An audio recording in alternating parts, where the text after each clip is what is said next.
All right. Hello, everybody, and welcome to Geopolitical Trends, where truth matters. Excited to be with you as always. Of course, it's the end of the month, and you know who my guest is, which is kind enough of him to allocate time for us once a month, every last weekend of the month or so, to come here and share his knowledge with us. So it's none other than Carl Zha. Let me bring Carl here.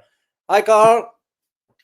Hi, David. How are you, sir? Good to see you, Carl, and very excited as always, because I learned from you a lot, and I am not saying it to be Mr. Nice. I think you figured out that about me by now, Carl. I'm a straight shooter, so I greatly appreciate you. Greatly appreciate you sharing your knowledge and insight to help the community understand, the whole developments that's taking place, not only in that part of the world where you're at, but around the world as well. So all right, let's get into this. I hope you guys are enjoying the end of the year and celebrating whatever part of the world you're in. So, all right, let's get into our conversation here, Carl. And I want to talk to you first about how China has issued now sort of a sharp rebuke after the president of the United States signed the National Defense Authorization Act. It's known as NDAA, and this is for the fiscal 2025. I read it and I was like just shaking my head again because we allocated about 825 or 895 billion dollars. Part of that is going to go to the Asia Pacific theater. How do you think China is seeing this, and how China is going to react to this, in your opinion? Well, I mean, China already issued a sharp rebuke. I mean, it's to be expected because Mm-hmm. ever since the collapse of Soviet Union, the U.S. defense industry, the military-industrial complex, has trying to find someone to fill the boogeyman's shoe, and they decided it's going to be China. That's why there has been an inflation of China threat ever since 1990s. But back Mm-hmm. in 1990s, early 2000, back at that time, China is not as economically developed as it is today. At that time, it's a little bit hard to convince people that China is going to present a peer competitor threat to United States. Yeah. Whereas today in 2024, the picture has looked a lot different, and U.S. itself is in all sort of troubles. This is where back in 1990, during the unipolar moment of the collapse, in the aftermath of the collapse of Soviet Mm-hmm. Union, at Mm-hmm. that time, the United States and its elite and also its people are very confident. They're very, you have books like from Fukuyama, right? End of Oh yeah. history, and now that sentiment is gone. The sentiment is gone. A lot of people inside United States already realize there's a lot of problem with the society, Yeah. but uh, like there's all kind of proposal on to fix that. But the U.S. elite's proposal is okay. Let's blame China. Let's frame everything as competition with China. Whereas you never hear China talk about U.S. as its number one threat, or U.S. is the number one competitor, or U.S. China does not do that because every time Xi Jinping meets with Biden, he said the world is large enough for both United States and Yeah. China. And We can China. coexist. And China is just focusing on its own development. Now, as for response for U.S. justification for its first of all, it's Yeah. almost $900 billion. It far exceeds the next 10 nation defense budget combined. And then we know that's not even the true figure because the Pentagon hasn't passed an audit in decades. And I don't know if you saw that Pentagon a press conference where the Pentagon spokesperson said, "Oh, it just come to our attention. There are actually 2,000 U.S. military personnel in Syria instead of like 800." We are led to believe that Pentagon doesn't know how many military it deployed to Syria, and you're telling me they know they're following the book strictly on how much to spend. I mean, there are a lot of the military spending that's not even included in that budget because all the money, hundreds of billions, that's going to Yeah. Ukraine. That's not included in that That's 900 true. billion budget.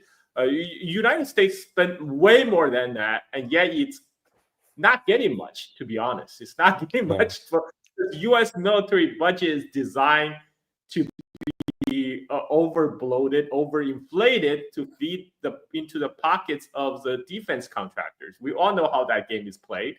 But for concrete response, China on Mao's birthday, which just happened a couple of days ago, they unveiled two, not one, two type of sixth generation fighter jet. This is a big shock in a lot of the U.S. aviation watcher community, because United States supposedly they claimed they had a test flight of the sixth generation fighter, the so-called NGAD, the next generation air dominance. They supposedly had a test flight like 4 years ago, but nobody's seen it. Nobody has actually seen it. There's no picture, no video. China flew their sixth generation plane over residential apartment blocks to make sure you saw it.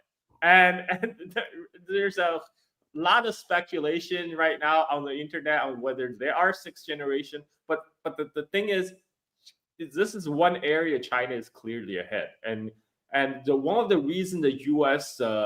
NGAD plane never took off, because Pentagon calculated it would cost $300 million per plane. Wow. So they decided, okay, maybe we got to go back to the drawing board. So they actually scrapped their original plan. They're going back to the drawing board to think they're trying to come up with a smaller, a slightly less expensive version. But this is going to take years. And this is how China is responding to U.S. overinflation of the China threat. And it's not just a sixth generation fighter plane. They also roll out the world's largest amphibious assault ship, Type 676.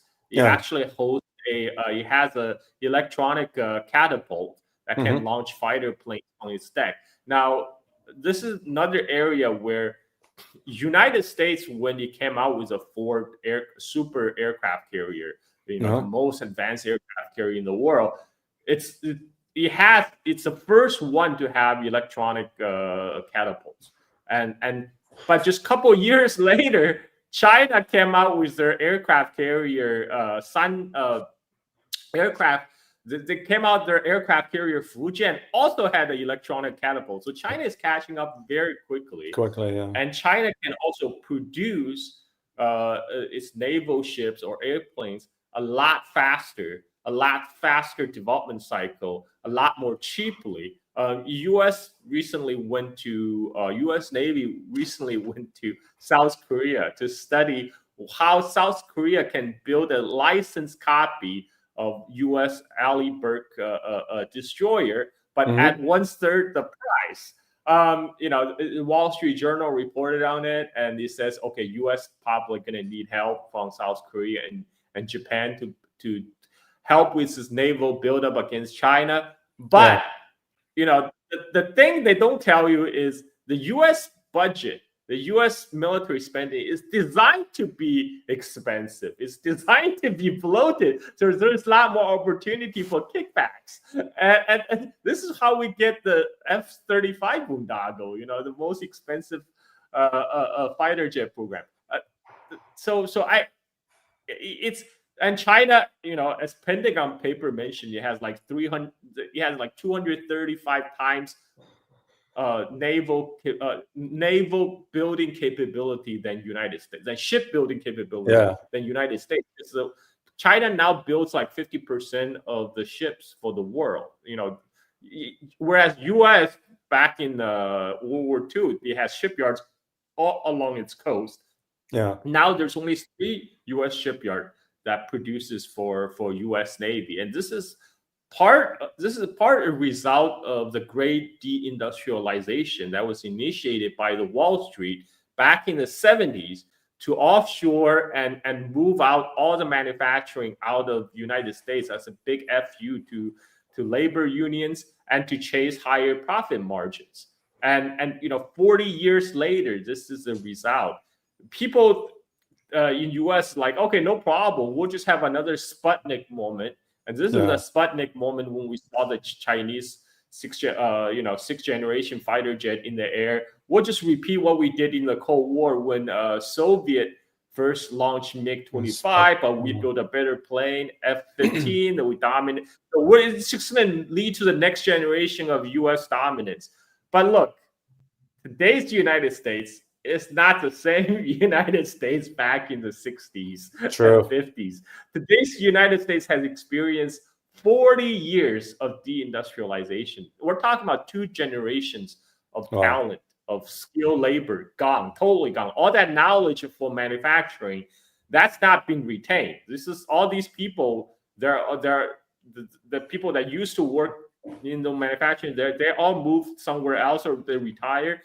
No, there has been no new generation of people that's been trained to do the job. So US Treasury, they can print money all they want, but all that US dollar is not going to buy you human capital. It's not going to buy you the manufacturing expertise. So all people are still in the United States, they're still in fundamentally denial. They're still in the denial phase of the 5-step grief cycle about rise of China. They still, when I saw a lot of comments on Twitter, everyone says, "Oh, but made in China, so it's probably cheap quality." They just copied, they just stole our tech. There's still a lot of copium right now. The only overcapacity in the United States is copium and hopium, and so. Yeah, so I'm done with my rant. I'm done with my rant. Well, no, actually, you brought up a good point about the 6th generation, because I got a video here. I'm going to share it with the community. I want you guys to take a look here. So let's just take a listen here, if you will. All right, let me just click on it here. J36 fighter jet has just been spotted. Once this is ready, it's going to change everything. This is the J36 by Chengdu Aircraft Industry Group. This new aircraft is the future of military aviation, and it has advanced features that make it different. With its sleek tailless design and delta wings, the J36 can fly at supersonic speeds while remaining nearly invisible on enemy radar. But its technology is crazy. The J36 is designed to be an integrated space air fighter, which means it should be capable of conducting strikes from orbit. It's powered by 3 WS-10C turbofan engines, meaning the aircraft can reach speeds of Mach 2.5 at altitudes well above 80,000 feet. However, to make things even more futuristic, the J-36 has advanced AI systems. These allow for autonomous threat detection and decision-making. But this project is part of China's vision for 6th-generation fighter jets. If all goes as planned, the J-36 could compete with the United States NDAA program, China's new 6th-generation J-36. It's not even a matter of compete. Yeah. The US NDAA program is not even in the running. They scrapped it. They scrapped the original plan. So we're now talking about China is clearly leading. Yeah. And they're not just leading in weapon platform. China just came out with a Deep Seeker, which has shown that this AI program, which is 10 times cheaper than OpenAI, and you can train for you can train on it for 24 hours straight, and cost only $1.50. And this is, the whole United States chip sanction against China was designed to stop China's AI advance. And just a couple of months ago, Eric Schmidt, the former Google CEO, who is an architect, by the way, a major pusher for the US chip sanction on China, he admitted in an interview, China is only a few months behind in AI, despite all the sanctions. And now with the rollout of DeepSeek, it doesn't look China is behind anymore. It looks like China has reached parity. And this is after 2 years of very stringent US chip sanction against China that's designed to slow China's AI advance. And that didn't happen. And so all these attempts by United States to slow down China's progress only made China stronger, because now that forced China to indigenize its semiconductor supply chain.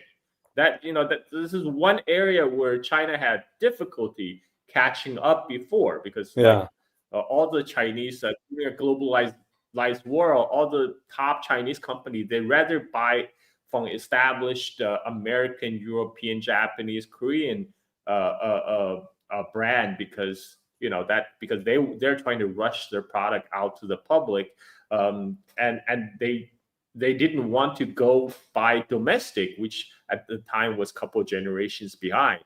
Now they had no choice, so this forced so U.S. sanction actually solved a coordination issue within the Chinese tech industry. Now all the Chinese tech companies are now working together, because it's together or die, and because they're cut off. They're cut off from supply the supply chain outside of China, so they have no choice but to depend on domestic supplies.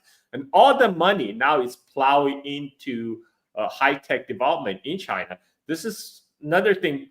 People talk about China's economic problem. They don't realize what's actually happening in China. In China, the real estate bubble popped.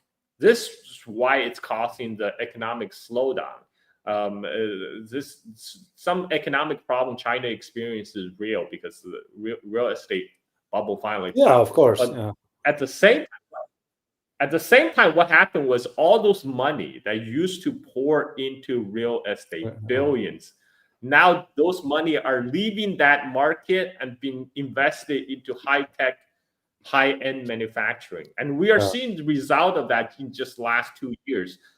Chinese EV industry came from nowhere to dominate the world. Now China produced 60% of the EV vehicles in the world.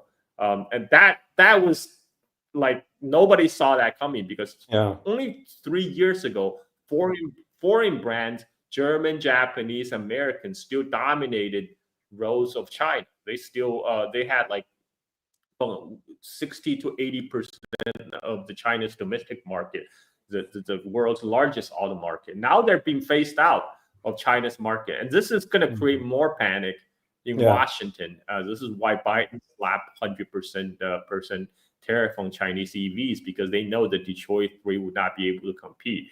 But this same dynamic is going to play out all across the field, not just in defense or AI, but in everything. And this is quite unprecedented, because we have never seen rise of an economy on China's scale. And despite China had a lot of problems. China has like every other country, Carl. Problem, like every country has problems. Yes, like Peter Z. That's true. Like Peter Zihan talk about, China's have a demographic problem, it's experiencing a decline.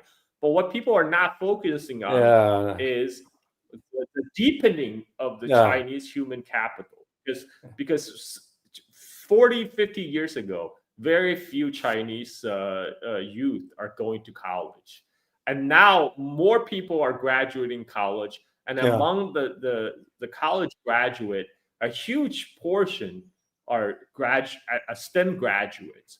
And China graduate about 4.5 million STEM graduate a year, whereas United States graduate about 500,000. And so China actually graduate more STEM graduate every year than the rest of the world combined. And then the total number of STEM graduate in China is increasing year after year. So even as a total demographic and the total workforce in China will decline in the next few years, but the portion of the STEM graduate and the total number of STEM graduate keep on rising.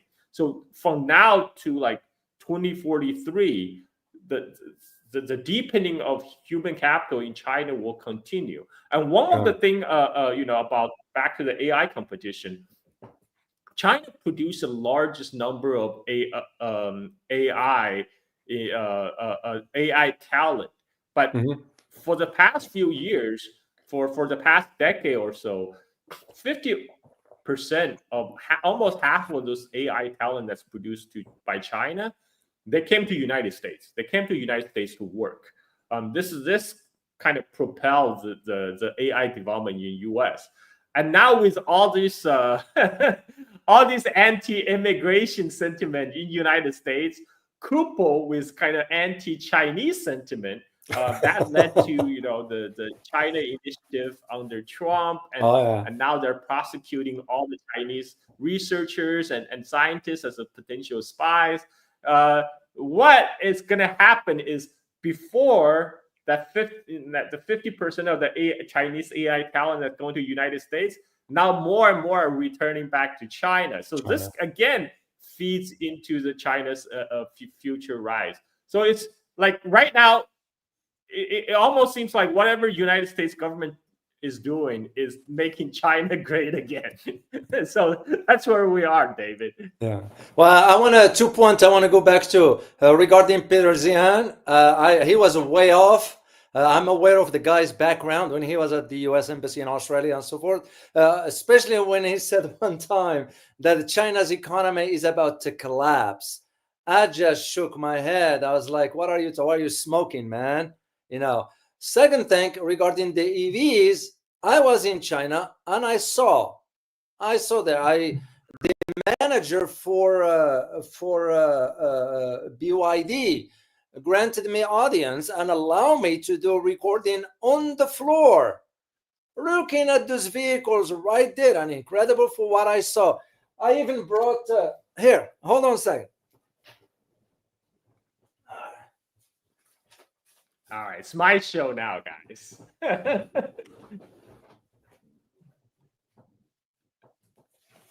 Check this out, Carl.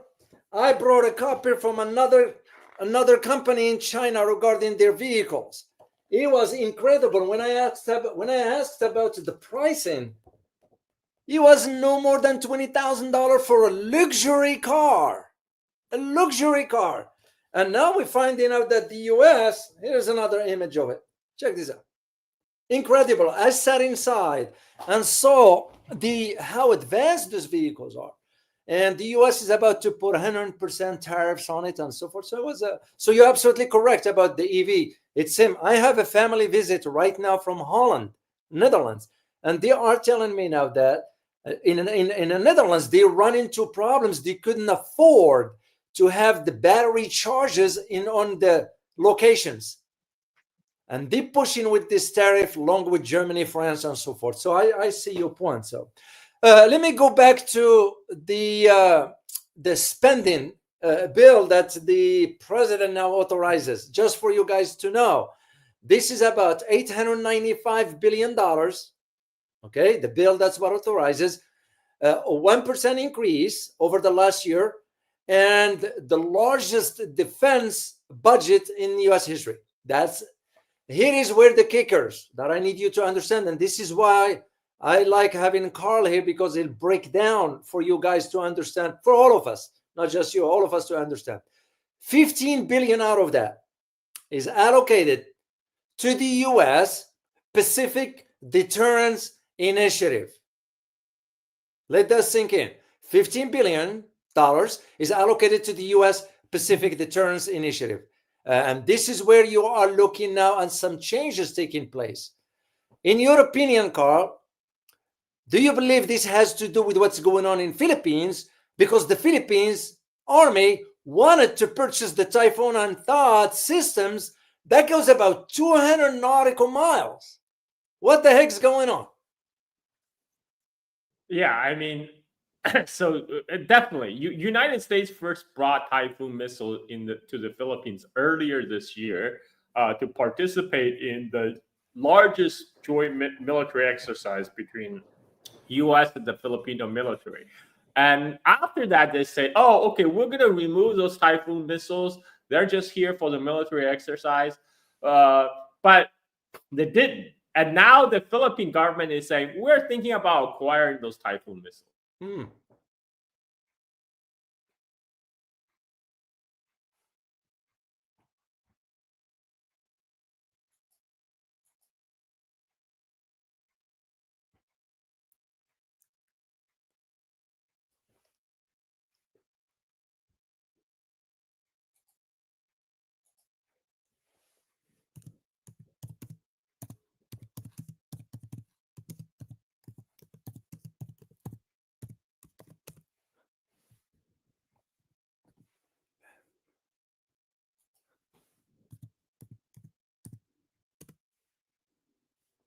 Oh, yeah.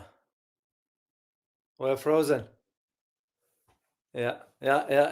Internet, Carl, you're frozen. Okay, we'll wait for Carl till he comes back, so not a problem. But anyway, just to guys let you know, it's the idea of now this act, the military one, the bill that is authorizes now up to $300 million. I'm sorry, not billion. $300 million in military aid for training. Guess to whom? Can you guys guess? Let me just see in the chat box if you can.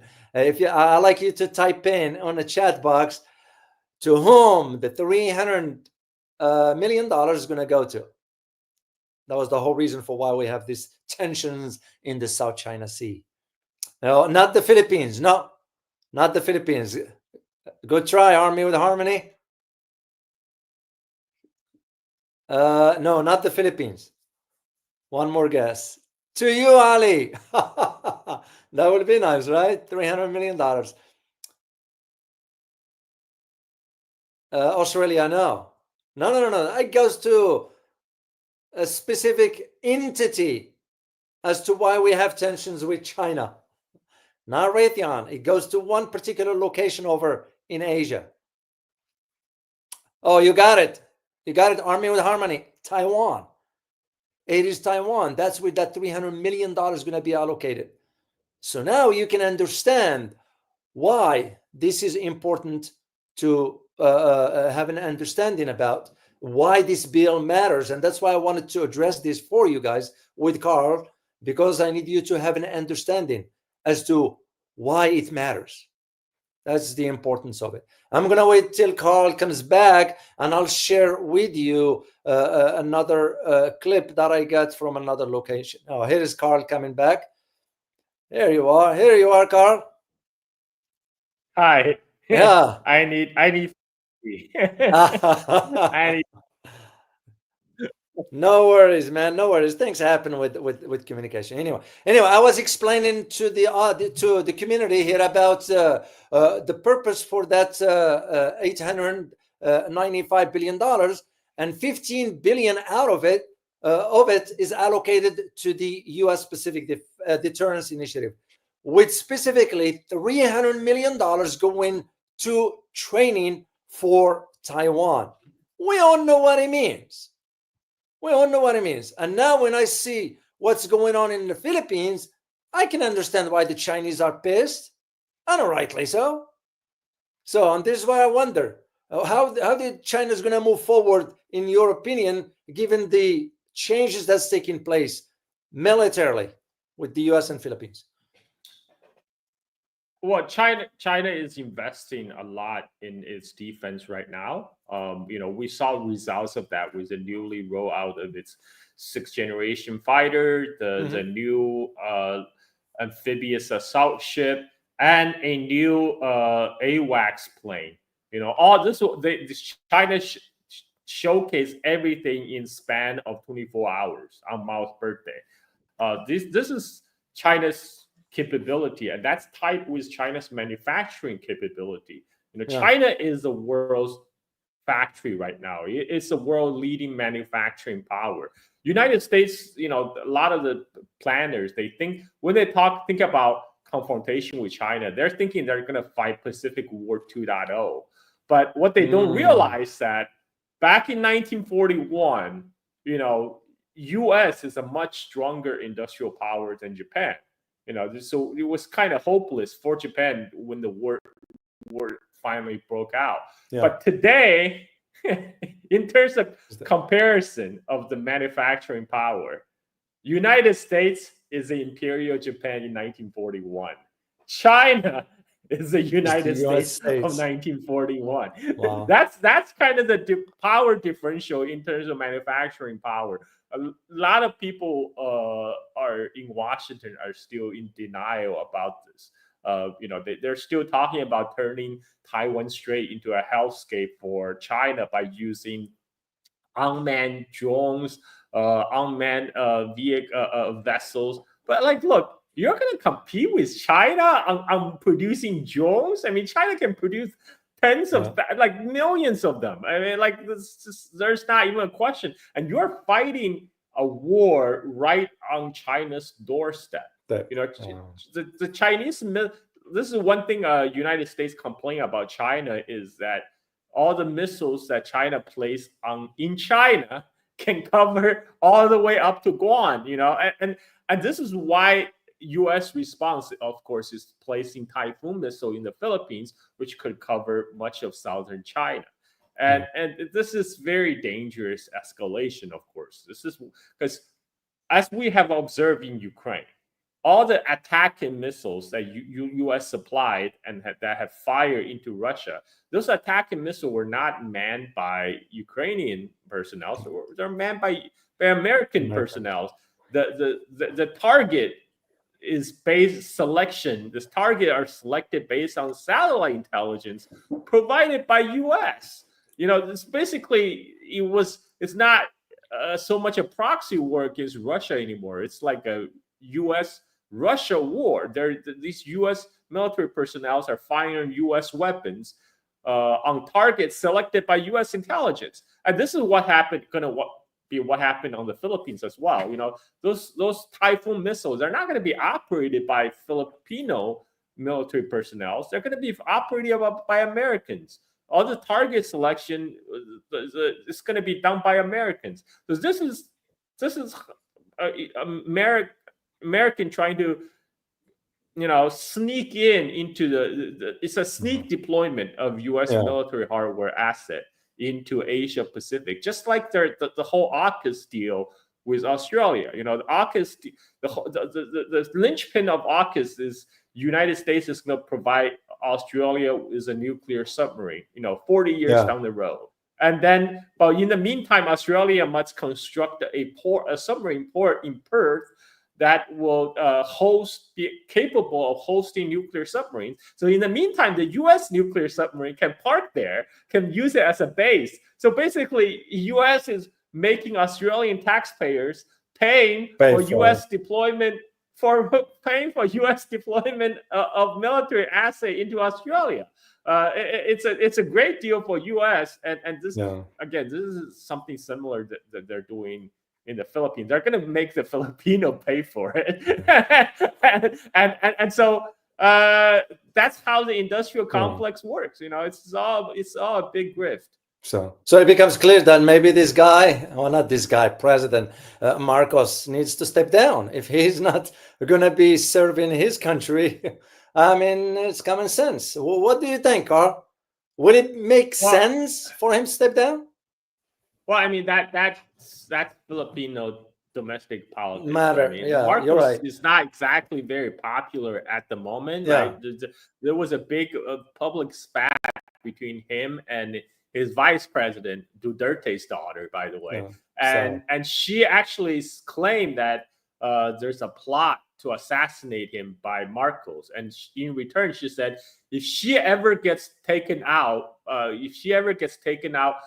by assassins, then she already have people who will carry out assassination against Marcos. And so this drama is still unfolding in the Philippines. We're gonna have to see how it plays out. But what Marcos has done effectively is cutting off Chinese investment into the Philippines. He's making the investment environment very hostile for the Chinese investment right now. So the Philippines is one of the standalone countries in Southeast Asia that's not where China is no longer China is not the largest foreign investor. China is largest foreign investor in Indonesia, in Malaysia, in Thailand, in Cambodia, Laos, etc. And Marcos decided, you know what? It's more important for me to get my dad's money that's frozen in the U.S. banks. Let me, before we'll move to other topics I'd like to cover with you, I want to address one more thing that with this defense bill, because there was one key word that came out that I read the bill, and one key word that was used is how the Chinese represent a threat. It's been said before and so forth, But that's not about that. What I want to share with you guys, and with you too, Carl, and I'd like to have your feedback on it, is a clip from none other than Michael Chang. And anytime that guy comes on a screen, I know that the narrative has been provided by the establishments inside Washington. So let me share a screen with you guys here and take a quick listen what he's saying about the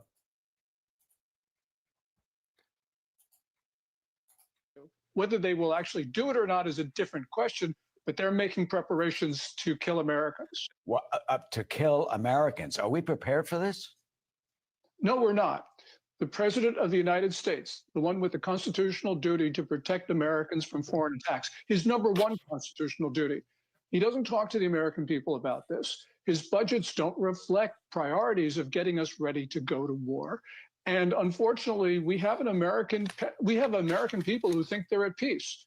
But yeah, we're at peace right now, but could be on the edge of conflict. Okay. This one was a recent recording. And by the way, I invited Michael Chang to come here because I wanted to put the real questions for him as to where is he coming with those ideas. And I never received a response, just for you guys to know. What do you think, Carl?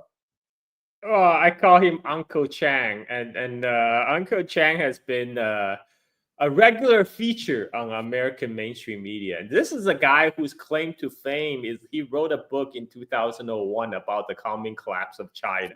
You know, 23 years later, he is still the go-to guy for American mainstream media.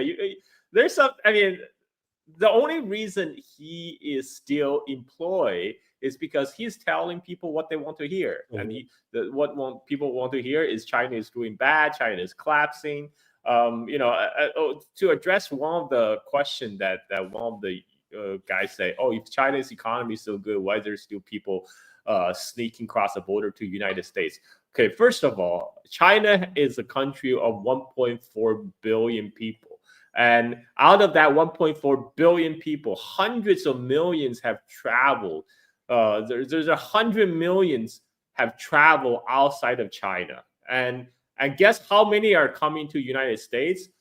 By the estimate of U.S. border control, they're talking about 30,000 Chinese that came across the border this year. I mean, that's a drop in the bucket, not only in terms of total Chinese population, but it's a drop in the pocket, but a drop in the bucket compared to the total number of migrants that came over the border from Mexico. I mean, 30,000 people is not a lot. And you know, when you have one, I'm not saying Chinese economy is hunky-dory. There are problems. No. You know, one of the problems, as I mentioned, was a pop of the real estate bubble. So now it's economic realignment is happening. It's realignment is that all the investment are now leaving the real estate market, are going to the high-end manufacturing, high-tech manufacturing, and we're already seeing the result of that. Coming out of China. Now, this transition is going to be painful for a lot of people, especially people who are directly employed in the real estate sector. Some people are going to feel the hard times, and there are also some people who, took on a lot of debt, a lot of micro loans, and they just decide, screw it, I'm not going to pay back. I'm just going to go to the United States. And that happens too. So it doesn't just all I can say is just travel to China. Seeing is believing. And you have been to China, David. I mean, you can tell us and your audience what China is like. Does China look like an economy that's verging on collapse?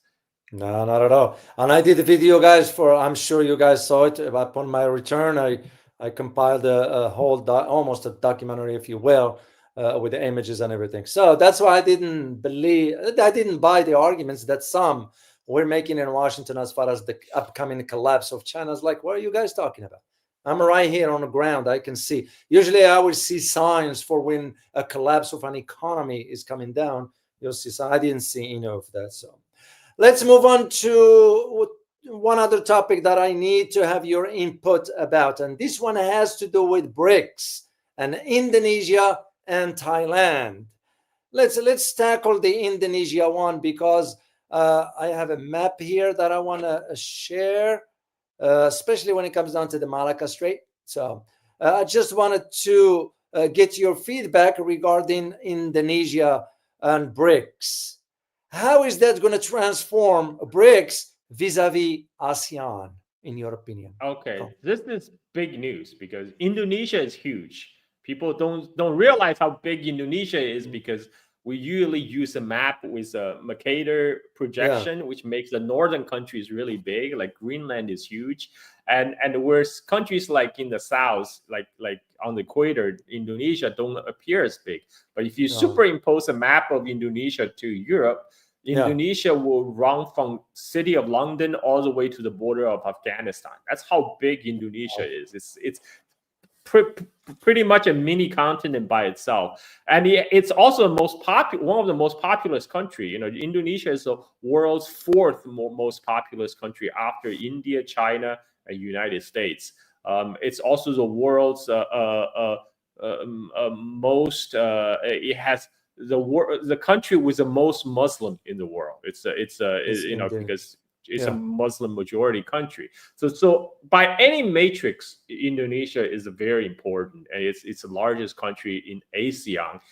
For many years, Indonesia was sitting on the fence on the BRICS, on joining the BRICS, because it did not want to offend United States. It knows United States very sensitive about BRICS and nations joining the BRICS grouping, because US sees BRICS as the anti-West, anti-US alliance. But whereas Indonesia wished to keep its options open, Indonesia wants to be friends with everybody. He wants to keep its ties with United States, and he also continue to welcome Chinese investment, because that's very important for development of Indonesian economy. So now it looks like Indonesia decided, you know what, we don't need to pretend anymore. We don't need to pretend we're sitting on the fence anymore. We're just going to join the BRICS. Go for it. Because this is a major development.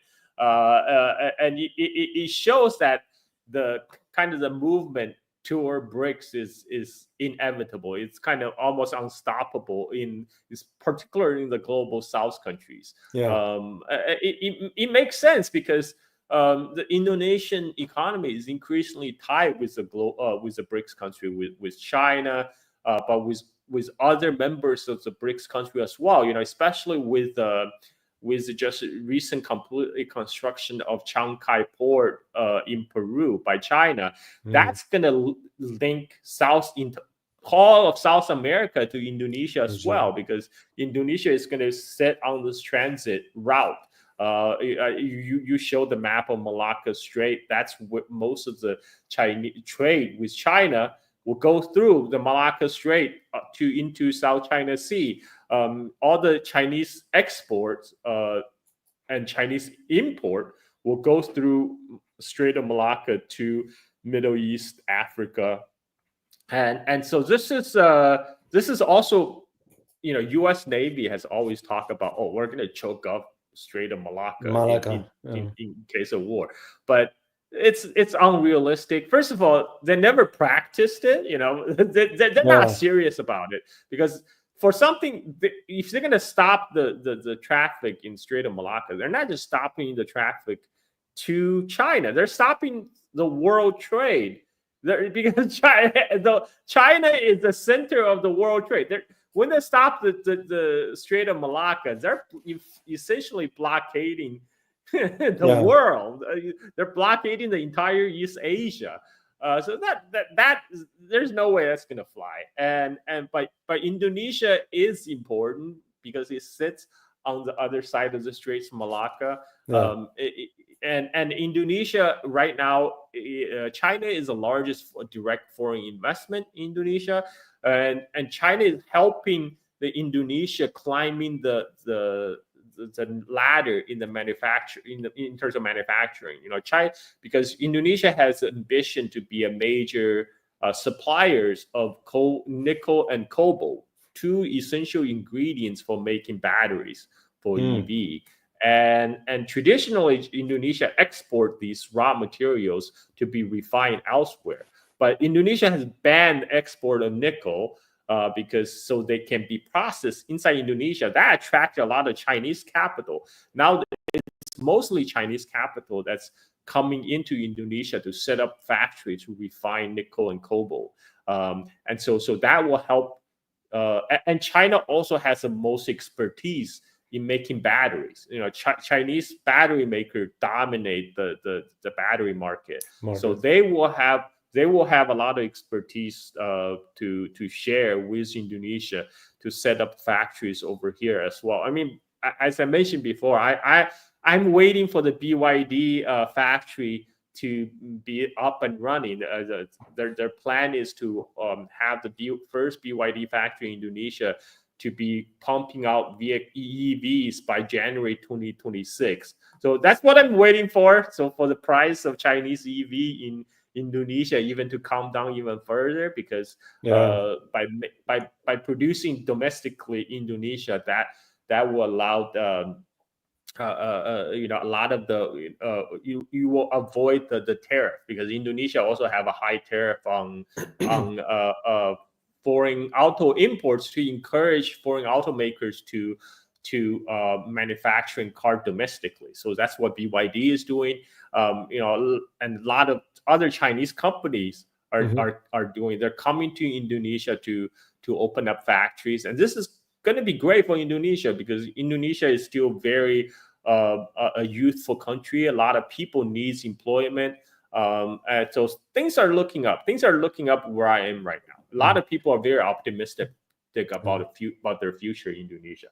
Well, especially after the visit of Prabowo to China, which he had a great welcome there and red carpet treatment, and the agreements that Indonesia and China signed sort of suggest what lies ahead as far as the Chinese money into the Indonesian market. So I'm very optimistic about it, because I am thinking about visiting Indonesia on one of my trips to Asia, because I'm going to come back to Asia next year. So I am thinking about, because I'd like to see the developments of countries like that, even Thailand and Philippines and so forth.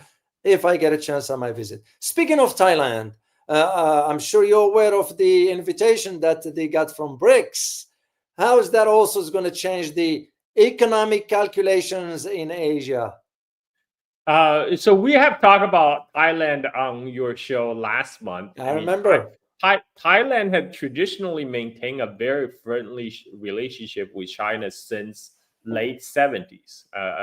So it's been 40 years of friendly relationships between Thailand and China. And now Thai navies, they purchased their naval warships from China. They purchased tanks from China, armored personnel vehicles from China. So there's a lot of ties between, but at the same time, Thailand also has good ties with United States, similar like Indonesia. But China is the largest investor in Thailand. I already mentioned. I mentioned BYD. BYD actually opened their first plant in Southeast Asia, in Thailand. So right now, a lot of the EVs that's available in Southeast Asia, including Philippines, a lot of BYD EVs are coming out of their BYD plants in Thailand. So we talk about Philippines, but even Philippines. In the Philippines, you can buy BYD electric vehicles in the Philippines. I mean, this is just the kind of the gravitational pull of the Chinese economy in the region, and it makes sense. It makes sense for Thailand to join the BRICS grouping, because fundamentally BRICS started as an economic kind of cooperation forum for countries, and it makes sense for countries like Thailand and Indonesia, which already have very close tie with China, to join the BRICS grouping, so they will have a say in how they want things to develop in their own country, because they're receiving a lot of Chinese investments. Well, the way I see it moving forward, Carl, with those economic alliances and so forth, that's gonna sort of overtake the EU and and even G7 for that matter. So it would be, the question is how the next US president, Trump that is going to react to that or deal with that change. So far, I'm keeping an eye on the nominee for the cabinet. All of them are Chinese hawks. And that tells me right there what type of foreign policy is going to be. What do you think? What I know what you mean, because Kobe Albridge, he got selected as Undersecretary of Defense. He's a big China hawk. He's advocate. He's one of those people that advocating. Okay, well, forget about Ukraine. Let's withdraw from Middle East. Let's throw out, because our resources limited. So let's throw all our resources together to confront China in East Asia, because this is the most important region for the economic future of the 21st century. But Trump right now, it has a lot of priorities. It's kind of all over. There's a lot of Iran hawks that want him to go to war with Iran for benefit of Bibi Netanyahu, and there's a talks that he wants to go to Panama. He wants to go take back the Panama Canal. He wants to go to Mexico to fight the cartels, and all these people are so excited about the U.S. going a big way into Latin America. So if any of those things happen, U.S. is not going to have any resources left to be devoted to Asia Pacific. But it's still too early to tell. Yeah. I'm sure. So we're gonna, and Trump cabinet traditionally have been known to very fluid and highly volatile.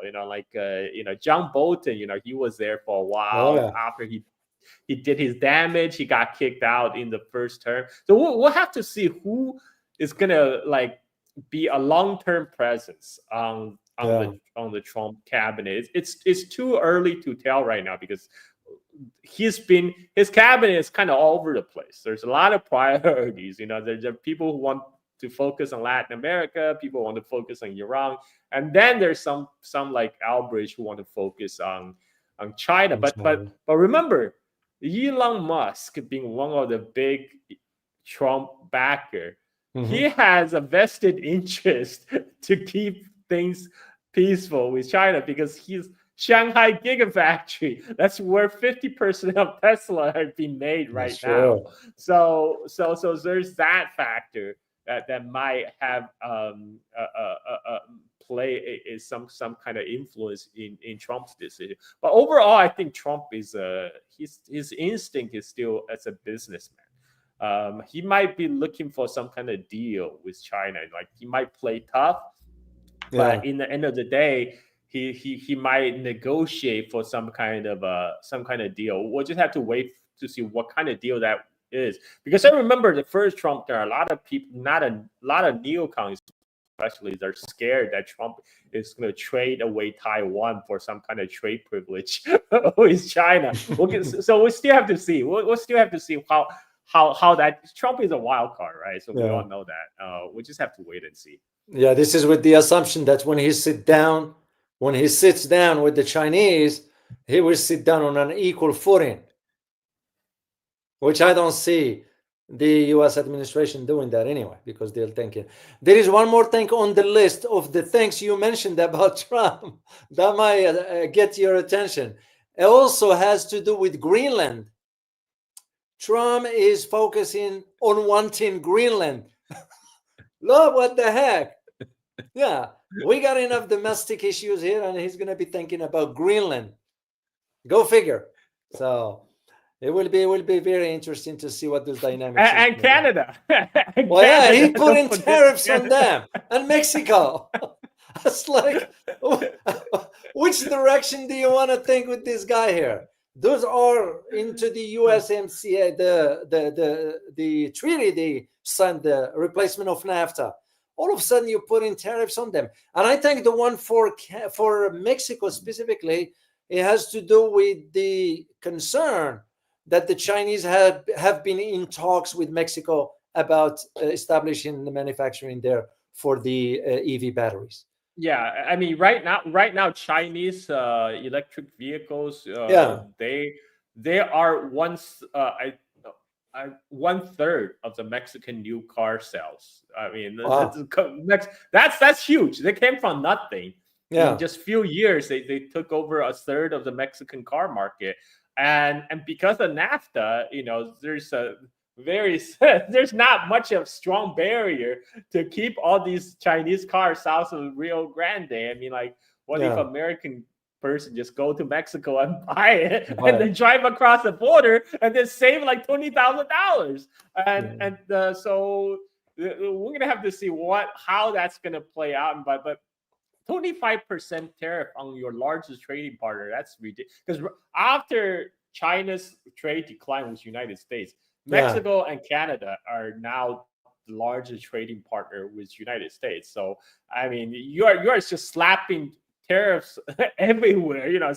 With China, Canada, Mexico, there's three largest trading partner with United States. I mean, you're gonna choke off the whole. You're gonna choke off everything that coming to U.S. and that's when people are gonna realize how dependent U.S. is on the overseas supply chain. Well, we still have to see. We still got a month. We still got a month. A lot can happen between now and then. So, yes. Well, at the same time, most Americans do not understand this kind of dynamics. They're really. I'm not generalizing here, but majority of Americans have no clue that what those tariffs is going to do to their purchasing power. They just have no idea. And they think, well, we're going to impose this on this country and that country and so forth. We're going to end up paying the price. So, and I mean, I looked at these vehicles when I was in China and did the math, did the calculations. When I realized, you know what, if the US government is going to impose 100% tariffs on me for bringing a car from overseas, with the cost of the freight, insurance, and so forth, it just doesn't make any sense anymore. A car that is cost $20,000 and I end up paying the same amount just in tariffs, forget about it. So anyway, I'll give you a last word, Carl, before I let you go. Where do you see the geopolitical landscape moving forward, not just in your area, but also in Europe, Latin America, and Africa as well? Well, Europe is screwed. I mean, It is because none of the European leaders have backbones to stand up to U.S. and say, no, this is you are killing our economy. You are cannibalizing our industry. Like this whole Ukraine war has been devastating for the German industry. They got cut off from cheap Russian gas, and now the Americans are forcing them to decouple from China, their largest market. So there's, and this is how a lot of the German industrialists are moving their factories to United States, where they're at least they have access to the cheap gas that you got from all the fracking, and this is how. This is U.S. This is a feature, not a bug, by the way, because if you remember, the NATO was designed to keep the Russian out, American in, and the German down. And that's exactly what they're doing right now. It's keeping the German down, and the at the rate.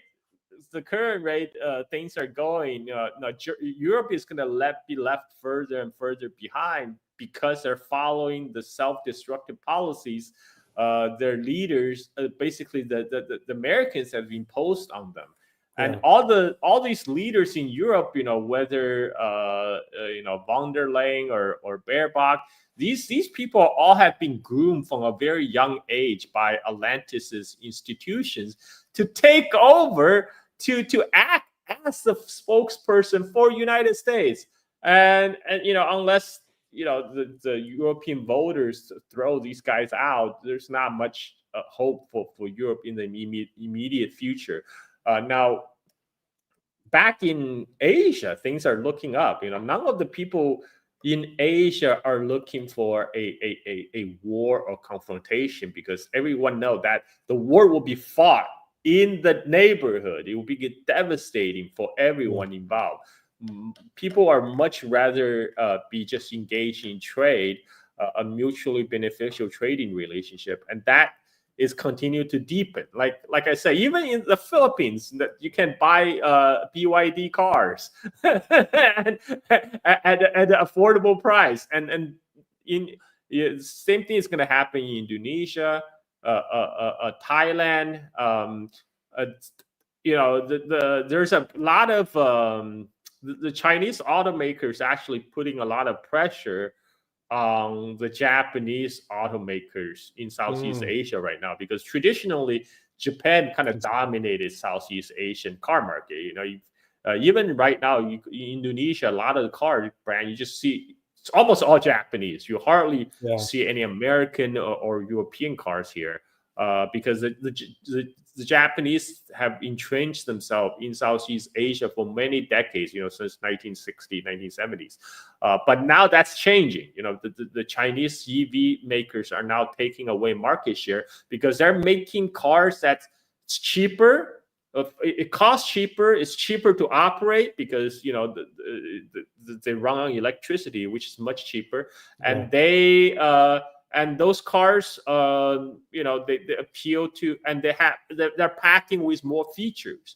So a lot of young people, first-time car makers right now, they're looking at the Chinese EVs, and I think the trend is going to continue. That's why you see recently there's talks of a merger between Nissan, Mitsubishi, and Honda, because all these Japanese car makers are in big trouble. They are already closing plants, all across Asia, in China, in Southeast Asia. The idea is like if two companies are in trouble, maybe we can combine together and make bigger trouble. I don't think it's going to work, but the only one that's holding out is Toyota, because it's brand power, and it's still a more have a better entrenched position. But even Toyota is feeling pressure from the Chinese EV makers. So at least in Southeast Asia. So what I see is deepening of economic integration between Southeast Asia and China. Oh, by the way, Vietnam, they just voted to build a high-speed railway from connecting north and south, and they're going to connect. They also had agreement with China to build a standard gauge railway linking China with Vietnam, because traditionally, even now, like the existing rail link between China and Vietnam, they're basically date back to the colonial era. It was built like more than 100 years ago by the French, just smuggling opium, and now they're going to be getting an update. They're going to get an update with standard gauge rail, which allowed them to connect directly with China. That will facilitate integration between Vietnam and the Chinese economy, especially when there's a lot of Chinese factories are now being offsourced to Southeast Asia. Many of them go to Vietnam, Indonesia, Cambodia, etc. One is because the wage is coming up in China, so they're moving a lot. They're already moving a lot of labor-intensive manufacturing outside of China, and that's further been pushed by the U.S. trade sanction against China. So now they're manufacturing in a third country like Vietnam, Indonesia, to get around the U.S. trade selection. So all this is very positive for Southeast Asia. There's going to be a lot more investment, a lot of more factories moving in the country, which also only ties them even closer to the Chinese economy. You already know the China-Laos railway. Thailand currently is building its own high-speed rail from Bangkok. They're eventually going to connect to the Thai border. So they're going to connect one day you can take high-speed rail from China all the way to Bangkok. But Malaysia is also in talks with China to build that railway to Thailand. So one day you'll be able to take a high-speed rail from China all the way to Singapore. So that's a vision of the Pan-Asia rail network, and I believe that we will be able to see that come into fruition in the 10, 20 years. So things are looking good. Things are looking good. Very interesting. All while the United States is having a hard time establishing economic partnership with countries in Asia. I just read the report about 3 days ago or so, and they just wording it in a nicer way, sort of we waiting for the inauguration of the new president and so forth. The reality is we are having a hard time establishing economic cooperation with other countries. Don't want to deal with us, economically speaking. So I can see your point into what you're saying. So Carl, I can't thank you enough, brother. Truly appreciate you sharing your knowledge and insights. And this to me is a treat. Once a month I get to chat with you. Our next conversation is going to be after the inauguration of Trump. We'll see what he's going to do for that first week and a half, the disaster that's going to happen. So I look forward to that. So once again, on behalf of the entire community, I'd like to extend my sincere thanks to you and wish you and your family a happy New Year. Thank you, Carl. David. Appreciate you, my brother. Guys, hope you enjoyed listening to Carl. He's informative. He's well knowledgeable, and this is the reason why I like certain topics. I address them with Carl because he will have a better understanding. Since he lives in the region, someone from on the ground will give you a better assessment in understanding before you start reading different narratives from mainstream media. Remember to join me tomorrow for the community conversation. Tomorrow will be at 12:30. I'm going to have Dr. Stewart join me to answer some of your health questions regarding Parkinson's, Alzheimer's, and dementia, since he is very, very familiar with those kind of chronic diseases, and he'll provide some insights. I'm also going to be releasing a video for you. I just did an analysis, and my editor just sent it back regarding China and the US. You do not want to miss that one when you get a chance. I will release it towards the end of the year. But before I say bye, I want to give thanks to Fernanda G. Thank you so much for your super sticker. Truly appreciate you for that. And also want to say thank you to Peng Yu. Gordad is a good novelist. You are right. You know what I mean. Thank you so much for your super sticker. And to all of you, I truly appreciate you. As always, remember, geopolitics impact your daily life in more ways than one. Till next time, guys. Bye-bye.